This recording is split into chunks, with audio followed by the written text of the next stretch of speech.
가정에 계신 우리 열린광성 식구들과 이곳에 계신 우리 지체들 함께 저를 따라해 보시겠습니다. 예수께서 숨지시니라. 제가 잠깐 짧게 기도하고 말씀 상고하도록 하겠습니다. 사랑과 은혜가 풍성하신 아버지, 지난 제 수요일부터 사순 시기를 보내게 하시고 새벽마다 모이게 하시고 또 성주간 고난주간을 은혜 가운데 보내게 하시며 오늘 성금요일을 맞이하게 해주신 것을 감사드립니다. 주님이 십자가에 매달리셔서 운명하신 오늘, 이날이 우리에게 주는 의미가 무엇인지 진리의 빛을 우리 가운데 비추어 주시옵소서. 우리의 속 사람을 잘 살필 줄 알게 도와주시고 성경의 저자이시고 누가복음의 저자이신 성령 하나님, 공간과 시간을 초월하여 시간과 공간을 초월하여 주님 역사하여 주셔서 깨닫는 은혜가 있게 하시고 변하여 새 사람 되게 도와 주옵소서. 새 삶을 결단하는 복된 밤이 될 수 있도록 성령 하나님, 부족한 종의 입술을 의의 도구로, 진리의 도구로만 마음껏 사용해 주시기를 원하옵고 예수님의 이름으로 기도드리옵나이다. 아멘. 여러분, 오늘은 예수님께서 십자가에 매달리셔서 끝내 숨지신 성금요일입니다. 그래서 의식과 예전을 대단히 중요시하는 가톨릭 교회조차 이날만큼은, 오늘만큼은 성찬식을 거행하지 않고요, 주님의 죽으심을 애통해하면서 경건하고 차분하게 하루를 보내곤 합니다. 바라기는 예수님의 죽으심이 우리와 어떤 관계가 있는지를 바로 깨닫고 믿음의 길을 잘 걸어가시는 주님의 자녀들이 되실 수 있기를 주님의 이름으로 간절히 축원합니다. 첫 번째로요, 따라해 보시겠습니다. 예수님의 죽으심은 곧 우리의 죽음입니다. 시작. 본문 44절을 함께 읽겠습니다. 여러분 성경을 펼쳐주시고요, 누가복음 23장 44절만 함께 읽겠습니다. 시작. 때가 제6시쯤 되어 해가 빛을 잃고 온 땅에 어둠이 임하여 제9시까지 계속하며. 찾으셨어요? 예, 거기 보면요, 여러분 예수님께서 돌아가실 때 어떤 현상이 벌어지고 있습니까? 천체와 우주 가운데 놀라운 현상이 벌어지고 있음을 발견하게 됩니다. 유대 시간으로 제6시라고 하면 더하기 6을 하면 됩니다. 그러니까 우리 시각으로 12시, 낮 12시 정오를 가리킵니다. 그럼 언제까지요? 9시까지니까 6을 더하면 오후 3시까지. 낮 12시부터 오후 3시까지면 몇 시간이에요? 3시간 동안, 180분 동안 예수님이 돌아가실 때 온 땅에 어둠이 임하고 해가 빛을 잃었다라는 거예요. 그러니까 여러분, 이 시간은요, 하루 중 가장 밝은 빛이 내리쬐는 한낮이 아닙니까? 정오니까 12시가 하루 중 제일 밝은 날이에요. 햇빛이 강렬하고 직사광선이 따가운 그런 가장 밝은 날 아닙니까? 한낮이 아닙니까? 그런데 예수님이 돌아가시자마자 해가 빛을 잃고 온 땅에 어둠이 임하고 있습니다. 마태복음 27장 54절에 따르면 지진이 일어났다고 보도하고 있습니다. 땅이 흔들리고 이리저리 갈라지는 현상인 것입니다. 사랑하는 여러분, 이것은 도대체 무엇을 의미합니까? 인류의 생명과 생존은 세상의 빛이신, 그리고 생명의 부여자요 공급자 되시는 예수 그리스도에게 깊이 의존되어 있음을 말씀하고 있는 거예요. 예수님과 우리는 운명 공동체여서 예수님이 살아계시면 예수님이 활동하시면 우리도 살아있을 수 있고요. 예수님의 생명이 꺼지게 되니 온 땅에 어둠이 임하고 해도 빛을 잃고 지진이 일어나고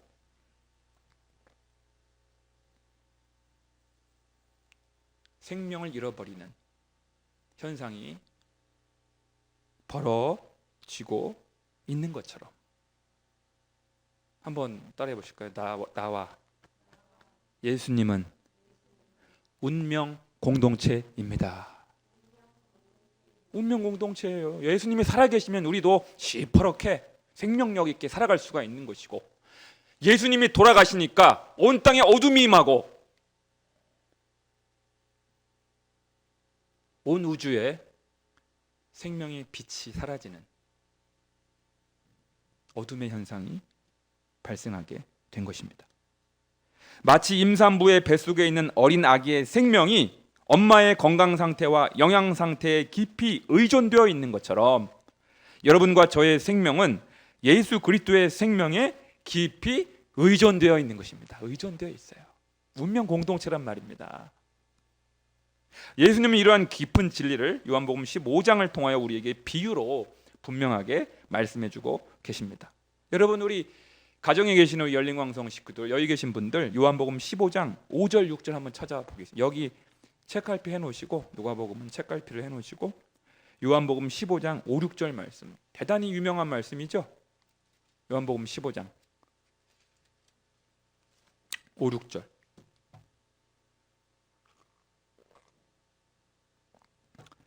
(173쪽) 시작.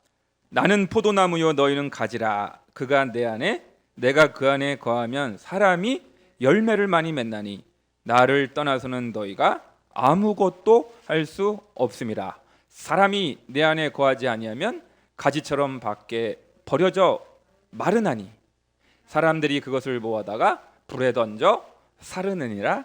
아멘. 여러분, 참 유명한 예수님의 비유의 말씀입니다. 예수님과 우리의 관계성은 포도나무와 가지의 관계입니다. 누가 포도나무고 누가 가지입니까? 우리가 포도나무고 예수님이 가지입니까? 그 반대죠.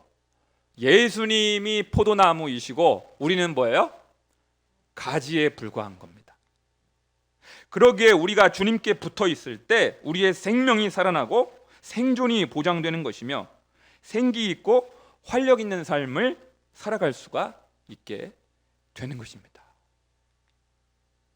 그래서 그 유명한 가운데 그 구절, 나를 떠나서는, 예수님을 떠나서는 너희가 아무것도 도무지 할 수가 없다라는 것이요. 그러니까요, 예수님을 떠나서는 사업도, 학문도, 공부도, 목회도, 결혼 생활도, 직장 생활도, 심지어 평범한 일상 생활과 인간관계까지 아무것도 제대로 할 수가 없다는 것입니다.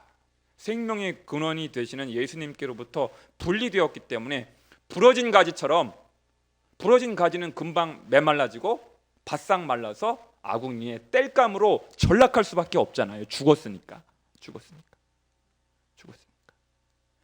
그러니까 가장 실제적인, 가장 현실적인 이야기가 뭐냐면, 우리가 예수님이, 우리 안에 예수님이 계시지 않고 내가 예수님 안에 거하지 않는다면 우리는 육체적으로야 뭐 살아 있을 수 있어요. 밥도 먹고 회사도 출근하고 인간관계도 하고.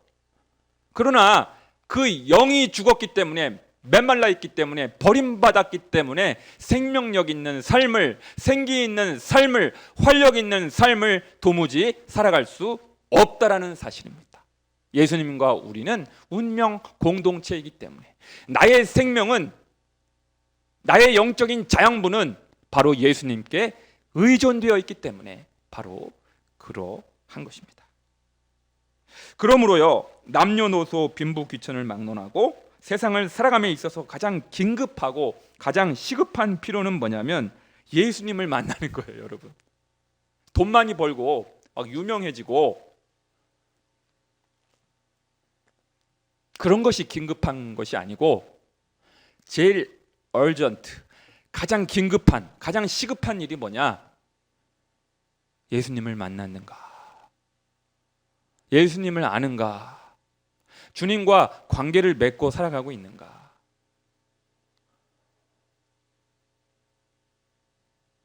예수님을 나의 구주 주님으로 모시고 매일 주님과 더불어 친밀한 관계를 쌓아가는 삶을 살아가고 있는가?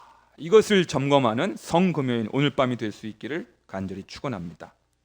그래서요, 자기 잘난 줄 알고 예수님과 상관없이 살아가는 인생이 세상에서 가장 어리석고 쓸모없는 인생이라는 것을 우리는 기억해야 합니다.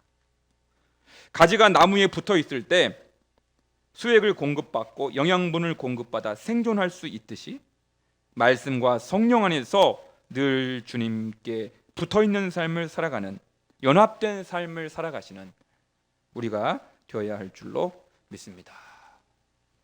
두 번째로 한번 따라해 볼까요? 예수님의 죽으심은 하나님과의 화해의 증표입니다. 사랑하는 여러분,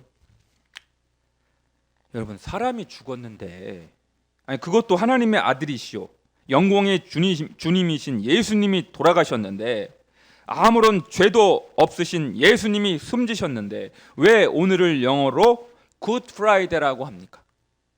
여러분, 이거 말이 안 되는 거 아니에요? 예수님이 돌아가셨다, 사람이 죽었단 말이 뭐가 좋다고 굿 프라이데이예요? 뭐가 좋다고? 주님이 돌아가셨는데. 영어로 새드, 슬픈 금요일, 블루 프라이데이, 우울한 금요일 이래야 되는 거 아니에요? 그래야 이게 맞는데, 성금요일, 예수님이 돌아가신 성금요일을 영어로 굿 프라이데이라고 합니다. 놀라운 역설적 진리가 담겨 있는데요. 여러분 45절을 함께 보겠습니다. 누가복음 23장 본문으로 돌아와서 45절 다 같이 읽겠습니다. 시작. 성소의 휘장이 한가운데가 찢어지더라. 아멘. 뭐가 찢어졌다고요? 성소의 휘장이 찢어졌다. 사랑하는 여러분, 구약에서 성막은 성소와 지성소로 구분이 되어 있습니다. 특히 지성소, 지극히 거룩한 장소라는 뜻이에요. 지성소, the most holy place, 지극히 거룩한 장소, 줄여서 지성소. 이 지성소는요, 너무도 거룩하고 어미로운 공간이어서 1년에 한 번, 딱 한 번, 그것도 대제사장만 7월 10일 대속죄일에 들어갈 수 있었습니다. 뿐만 아니라 아무리 대제사장의 신분이라고 하더라도 그 대제사장에게 죄가 발견되면 그 자리에서 즉사하게 됩니다.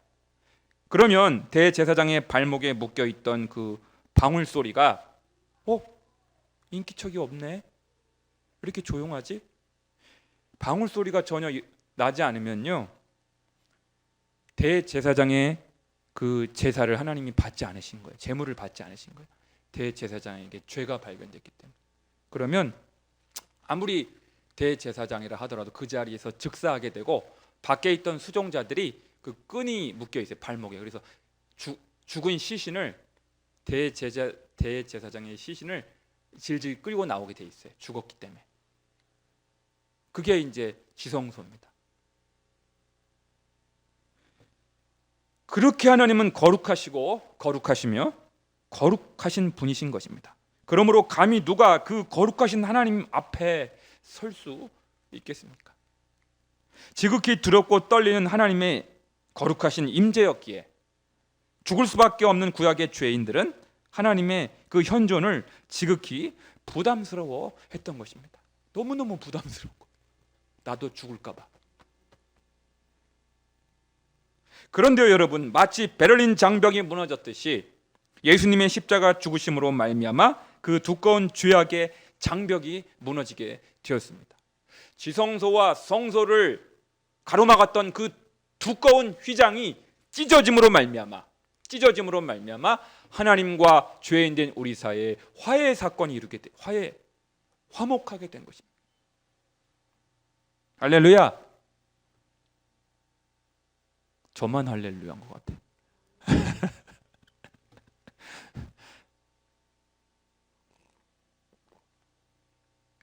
이러한 놀라운 화해 사건을 경험한 사도 바울은 그러한 감격을 고린도후서 5장 18절과 19절을 통하여 감격적으로 선포하고 있습니다. 여기 책갈피 하시고요. 이번에는 고린도후서 5장으로 한번 가겠습니다. 우리 가정에 계신 열린광성 식구들, 또 여기 계신 분들, 고린도후서 5장이요. 291페이지 신약성경 291쪽 고린도후서 5장 18, 19절 두 절을 함께 읽겠습니다. 시작. 모든 것이 하나님께로서 났으며 그가 그리스도로 말미암아 우리를 자기와 화목하게 하시고 또 우리에게 화목하게 하는 직분을 주셨으니 곧 하나님께서 그리스도 안에 계시사 세상을 자기와 화목하게 하시며. 할렐루야. 거기까지죠. 두 번씩이나 하나님께서 그리스도로 말미암아 우리를 자기와 화목하게 하셨다. 하나님께서 그리스도 안에 계시사 세상을 자기와 뭐하게 하셨다? 화목하게 하셨다. 화목하게 하셨다. 화해하게 하셨다. 그러니까요, 하나님 편에서는 하나밖에 없는 독생자 예수님의 죽으심이 눈물이고 아픔이며 절망이지만 우리 편에서 볼 때 화해의 사건이요 화목하기에 된 사건이며 화제의 길이 열린 유일무이한 은혜의 사건이기 때문에 기쁨이 되고 감격이 되고 복음이 되는 것입니다. 그래서 감히 오늘을 영어로 Sad Friday, Blue Friday가 아니라 Good Friday, 놀라운 금요일, 좋은 금요일, 복음의 금요일. 할렐루야. 네, 우리에게는 기쁨이 되는 거예요. 우리에게는 놀라운 사건이시죠.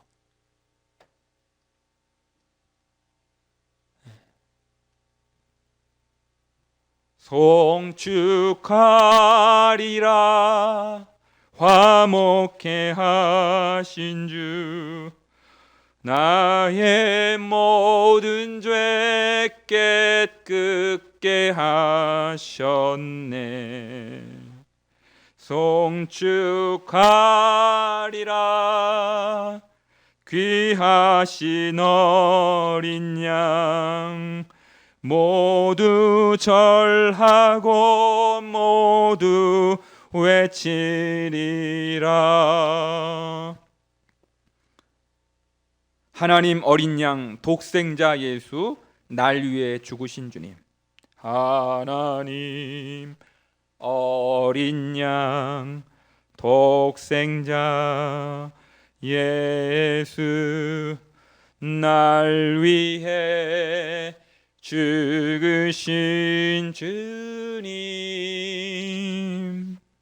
주 흘리신 그 보혈이 나의 죄를 정결케 하는 내 영을 고치시네.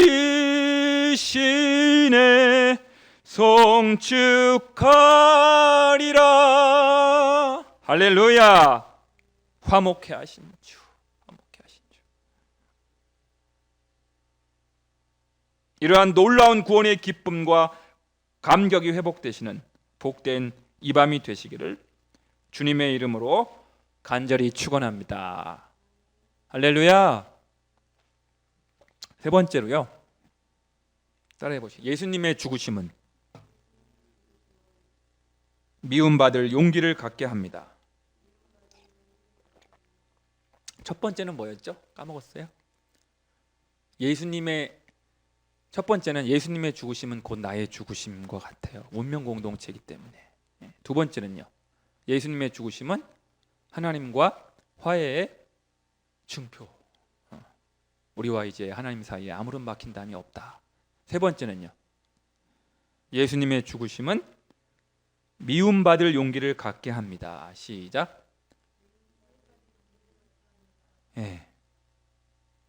여러분, 오늘 본문을 보시면요, 예수님께서 죽으시는 장면을 바라보면서 용기 있는 고백과 행동을 취한 두 명의 사람을 만나게 됩니다.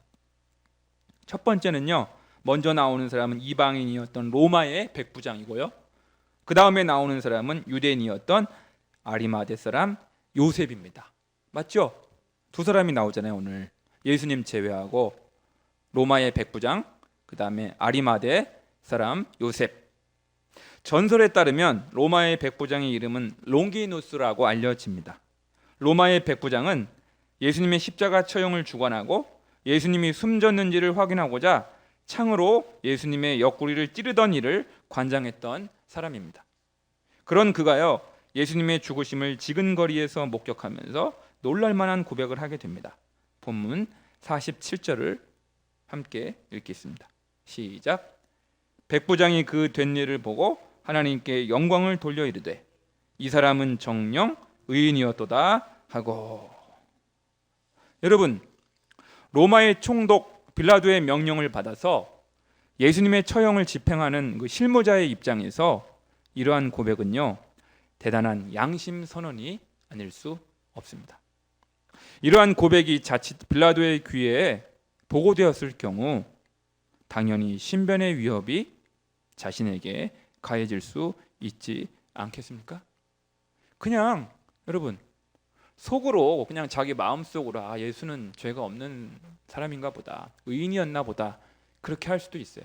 그런데 이 고백이 발설되는 순간, 상급자에게, 권력자에게 보고되는 순간 이 로마의 백부장은 소환되어서 불려가서 엄청난 고초와 고문과 신변의 위협이 닥칠 수도 있는 문제입니다. 그럼에도 불구하고 공개적으로 로마의 백부장은 이 사람은, 이 예수는 정녕 의인이었다고 당당하게 고백하고 있는 것입니다. 로마의 백부장은 양심에서 울려 퍼지는 진실의 소리를 애써 묵살하지 않고 사실대로 고백을 한 것입니다. 이 예수는 아무런 죄도 없이 저주와 모욕의 상징인 십자가 처형을 당한 것이 맞다고 고백한 것입니다. 이방인의 입술을 통하여 예수님의 무죄가, 예수님의 혐의 없음이 인정된 것입니다. 또 한 사람은 아리마대 사람 요셉이었습니다. 그는 부자였고요, 예수님의 제자였다고 성경은 소개하고 있습니다. 또한 산헤드린 공의회 의원 중 한 사람이었는데요, 그는 놀라운 결정을 하게 됩니다. 미움받을 용기를 보여주었습니다. 본문 51절을 함께 읽겠습니다. 여러분, 51절, 이 51절이 중요한데 가정에 계신 열린광성 식구들, 그 다음에 여기 계신 분들 함께 읽겠습니다. 시작. 그들의 결의와 행사에 찬성하지 아니한 자라. 그는 유대인의 동네 아리마대 사람이요 하나님의 나라를 기다리는 자라. 그들의 결의와 행사가 뭔데요, 여러분? 그들의 행사와 결의라고 하는 것은 예수님을 죽이려던 산헤드린 공의회의 집단적인 결정과 행동을 말하는 거예요. 온통 집단적으로 예수를 죽이기로 결의를 했어요. 그런데 유일하게 거기에 반대표를 던진 사람이 있었으니 그분이 누구예요? 거기에 찬동하지 않고 반대표를 던진 사람이 누구예요? 아리마대의 사람 요셉이었습니다. 그것이 불법적인 결정이요 불의한 결정이었음을 확신하였기에 아리마대 요셉은 반대표를 던진 것입니다. 그뿐만이 아닙니다. 마가복음 15장 43절을 따르면 아리마대 요셉은 예수의 시신을 자신이 마련한 무덤에 모시고자 빌라도를 찾아가서 당돌이 예수의 시체를 달라고 요구합니다. 누가요? 아리마대 사람 요셉이. 여러분, 이것은 대단히 잠자고 있는 사자의 코털을 건드리는 행위예요. 죽으려고 자처하는 행위입니다.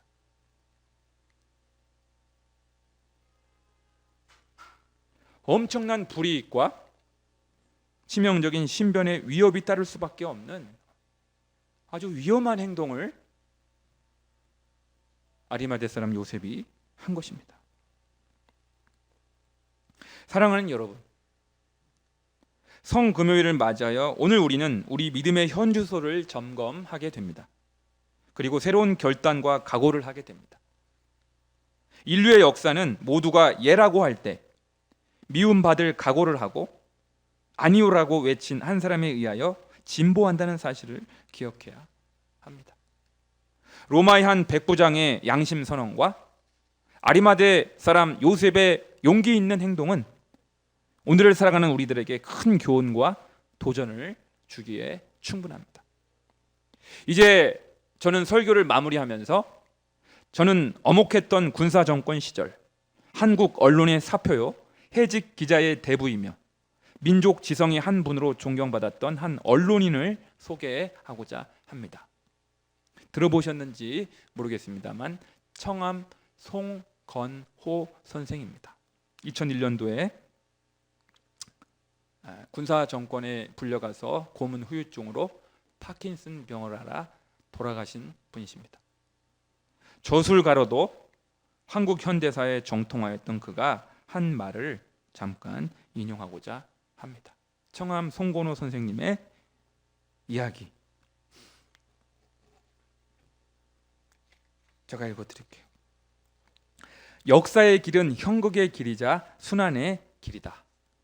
사회의 온갖 세속적 가치로부터 소외되는 길이다. 그리하여 사람들은 역사의 길을 선택하지 않고 그것이 옳다는 것을 알면서도 현실의 길을 걷는다.